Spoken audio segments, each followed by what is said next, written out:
Put down the shredder, Susie Wiles and Stephen Miller and Donald Trump and those in the office of the presidency, because a federal judge appointed by George W. Bush just entered a preliminary injunction to tell you what we always have known.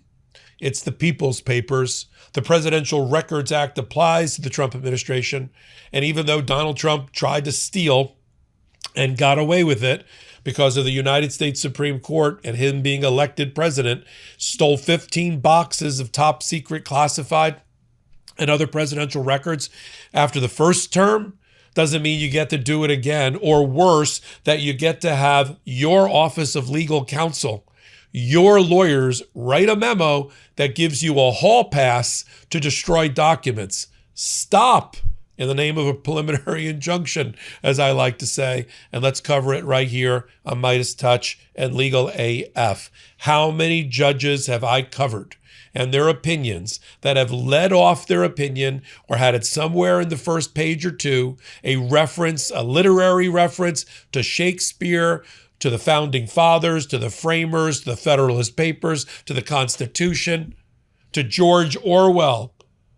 I mean, if we had a penny for every time that George Orwell in 1984, his dystopic futurist book, a warning to us, be quoted and cited by a judge to frame their argument, to frame their decision, we'd all be rich. And we have another example here.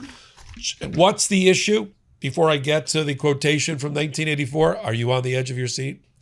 The issue is Donald Trump does not want his administration, from Susie Wiles, the chief of staff, or Stephen Miller, the deputy chief of staff, or anybody in the the Council of Economic Advisors, the National Security Council, or J.D. Vance's office, or his own office, or that woman that the human printer that prints out everything for Donald Trump and writes all his social media posts. Doesn't want any of them covered by a 1978 Presidential Records Act passed by Congress in the immediate aftermath of the last criminal president before Trump, Nixon. And so when Nixon tried to hit the delete button on minutes of surreptitiously recorded audio tape, because he had a secret recording machine going on in the White House nobody knew about, and when he tried to get those tapes back and all that, there was a fight. It ended up at the Supreme Court. It's called Nixon versus the General Services Administration.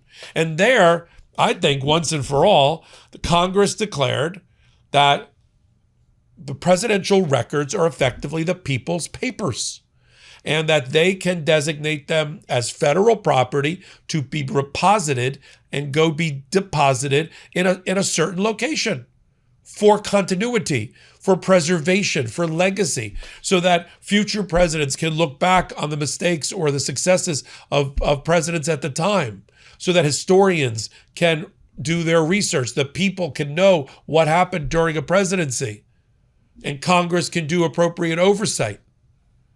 And so the Presidential Records Act says that they can designate who within the executive branch, in this case the National Archive, which is an executive branch agency, will get the documents at the end of a presidency, and that they have to be preserved completely along the way. And new technology effectively can't be used, like you can't use a disappearing messaging platform like WhatsApp or Signal to make everything just disappear. And once the Supreme Court made that ruling, that blew out of the water any argument by Trump's Office of Legal Counsel that his presidency and no presidency is subject to the Presidential Records Act because it violates the separation of powers. They're not intruding on the operation of the presidency, okay? These records are held secretly under cover of dark for 5 years, up to 12 years before they're released, okay? So there's nothing that, I won't make this decision because I have to write it down. And if I write it down, somebody will find out about it in 12 years. That's not a thing, as Judge Bates outlines. All it says is we're going to keep our history. We're going to protect our history for obvious and good reason. Let's start with where we are. We're on the MeidasTouch Network. Hit that free subscribe button. But come over to Legal AF YouTube channel. And before Memorial Day, hit the subscribe button on Legal AF YouTube channel. 12 fresh videos every day.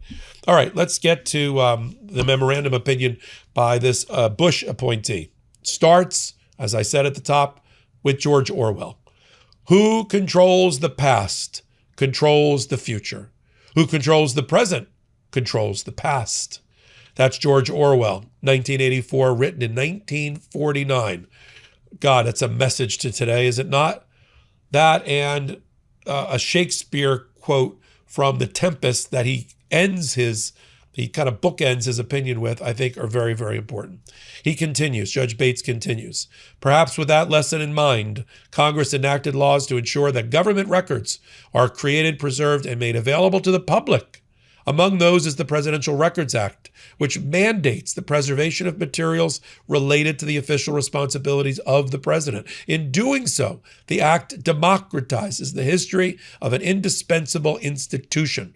Access to those records allows future presidents to pick up where their predecessors left off, Congress to identify inefficiency and misfeasance, and the public to learn from the mistakes of the past. Now, 50 years after its passage, the executive branch asserts that the Records Act is unconstitutional. He continues at the bottom of page 2, Judge Bates, on the merits, the Records Act is likely constitutional. It was validly enacted by Congress under the Property Clause of Article 1 because Congress may prospectively designate presidential records as federal property and then regulate the property. And everybody has complied with it in the last 50 years, even though President Trump now says it's unbearable to comply with these records requirements, because the president must take care that the laws be faithfully executed under Article 2, Section 3. He must carry out the duties imposed by the Records Act. The Records Act follows in a tradition, Judge Bates continues, dating back to the founding, of promoting integrity in public service. Let's just let that land for a minute. Isn't that what's required isn't that what the democracy demands? Integrity in public service? Isn't that, among many things, an ingredient that's been missing from this and the last Trump administration and everyone who serves in the Trump administration? The judge says it is not the first and it will not be the last. To adopt the government's position that the act is unconstitutional would disable Congress and future presidents from reflecting on experience in defiance of the very words engraved on the National Archives building in Washington. And if you haven't been to the National Archives, I implore you to go there. Our foundational documents are there. It'll bring a tear to your eye when you see them under glass. But over the door, it says, what is past is prologue. William Shakespeare, The Tempest, Act 2, Scene 1.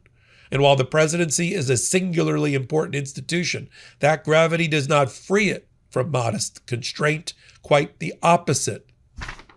And then he goes on to analyze why David Warrington, who's David Warrington? He's the head of the Office of Legal Counsel. He works for Donald Trump. He wrote a memo that basically said the Supreme Court was wrong in the Nixon versus General Services Administration case when they said that, no, those recordings you made secretly in the White House are not yours, they're presidential records. And there's no separation of power issue because all that's designated is that it goes to the National Archive.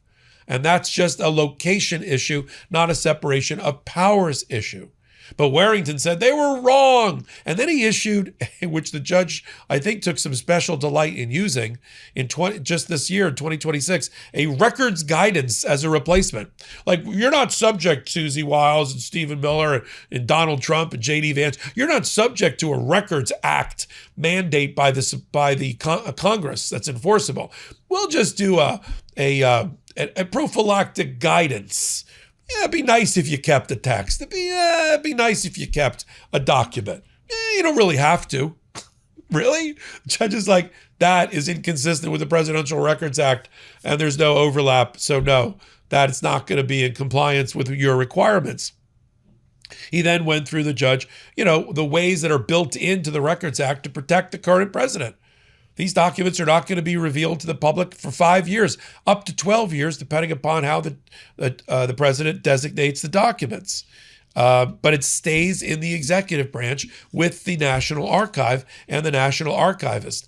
That was the problem, just to bring this full circle, with the Mar-a-Lago case, which the parties that brought this case before Judge Bates, several oversight committees, oversight institutions, public service institutions, Freedom of the Press Foundation among them, that's what they argued. You can't trust this president. Look what he did at Mar-a-Lago.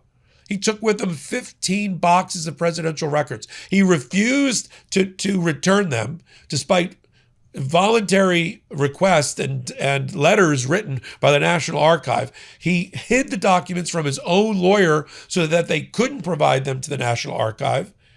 It took a subpoena from a grand jury executed, with FBI agents to find out that he had shoved them into bathrooms and spilling out of dining rooms and all sorts of things at Mar-a-Lago.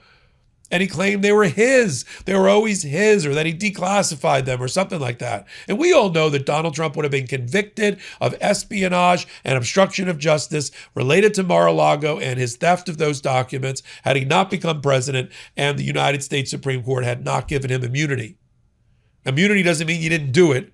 It just means that we're giving you, for a policy reason, some sort of free pass. Well, Judge Bates doesn't give a free pass, and we're glad he did. What's going to happen next?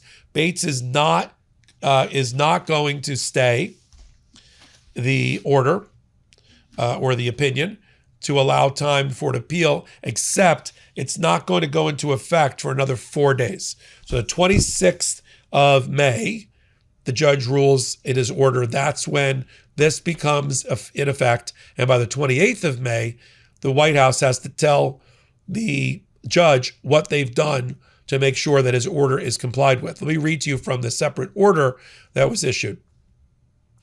The plaintiff's motion for preliminary injunction is granted. Defendants, the executive office of the president, that's everybody that works for the president, including you, Natalie Sharp, human printer, who's writing all those social media posts for Donald Trump. Don't be destroying anything. The White House, the office of the White House, the chief of staff, that's Susie Wiles, and of course, Stephen Miller, deputy chief of staff. They're preliminarily enjoined effective 9 a.m. on May 26th. They have to comply with the act. They can't destroy or delete any presidential or vice presidential records. They have to keep them as the statute details. They have to ensure that covered employees not create or send any presidential or vice presidential records using non-official electronic message accounts. Those disappearing messaging apps like Signal and WhatsApp and other text messages? You got to keep them. You got to use an official account as a backup to preserve them. You have to establish or reestablish records retention policies to preserve and maintain. In other words, you got to tell people, hey, that memo in 2020 earlier this year that we wrote? It's wrong. You have to comply with this order. And defendant shall transmit a copy of this order to everybody. Like, he doesn't want the Office of Legal Counsel or Donald Trump's Department of Justice translating this. He wants the order in the hands of the people that are responsible for complying with it. And then defendants shall file a notice by the 28th about how they complied. Trump can go take his appeal. He hasn't as of yet, but he may. Depending upon the panel, I don't think they're going to be, go ahead, destroy everything. We'll deal with it in an appeal a year from now. I think they're going to keep the preliminary injunction in place because, once destroyed, very difficult to piece back together again. It may take a different approach depending upon who the panel is. There's two Trumpers that are floating around on that panel. One of them is named Rayo. The other one's named Walker. If Rayo and Walker, and there's a third, if they get together 2-1, we could get a wacky order about stay. I just don't think so. But follow closely. Fast-moving story, important story. Everything that Donald Trump's doing right now needs to be memorialized in a presidential record and preserved. Now, just as a side note, it doesn't make him make a record. Like if he's having a meeting and he doesn't want to have anybody to have notes, come in there, just sit on their hands, he can. But, there's emails, there's meetings. I mean, these people are anal. They can't go to a meeting without a pad and a pen or a computer. So these are all presidential records now preserved, and we'll see what happens as this case winds its way ultimately to the United States Supreme Court probably next year. So until my next report, you're on MeidasTouch. And come over to Legal AF YouTube, hit the free subscribe button. And Legal AF Substack running a 40% sale to get us over that threshold of being where we are top U.S. news Substack in America. With your help, we'll keep our title. So until my next report, this is Michael Popak. Can't get your fill of Legal AF? Me neither. That's why we formed the Legal AF Substack. Every time we mention something in a hot take, whether it's a court filing or a oral argument, come over to the Substack. You'll find the court filing and the oral argument there, including a daily roundup that I do called, wait for it, Morning AF. What else? All the other contributors from Legal AF are there as well. We got some new reporting. We got interviews. We got ad-free versions of the podcast and hot takes. Where? Legal AF on Substack. Come over now to free subscribe.